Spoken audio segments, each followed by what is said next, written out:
This is the Lone Crater YouTube. We hope this video helps. In this video, I will show how to replace a Honda Pilot gas cap easy guide.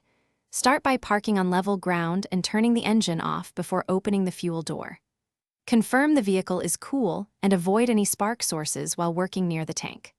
Open the fuel door, clear away dirt around the filler neck, and inspect the cap and tether for wear so you know what to replace and why.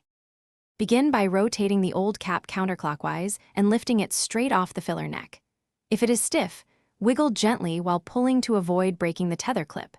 Inspect the rubber seal and cap threads closely for cuts, flats, or deformation that cause fuel smell or pressure issues. Clean the filler neck with a soft cloth to remove grit, then compare the old cap to the new one for fit and seal match. If you're finding this guide helpful, subscribe and like so I can keep making useful car tips. Quick recommendation: life's too short for cheap socks. Go darn tough for durable comfort and a lifetime warranty, perfect for greasy hands and long garage days. I've linked a deal in the description along with other useful gear, so check that out now. And now let's get back to the video. Place the replacement cap onto the filler neck, making sure the rubber seal seats flat against the neck.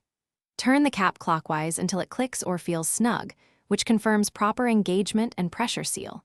Wipe away any fingerprints or dirt and ensure the tether is secured so the cap won't drag when refueling. Start the vehicle and verify there are no fuel odors or check engine lights related to evap system faults. Thanks for watching. Consider subscribing if we helped you.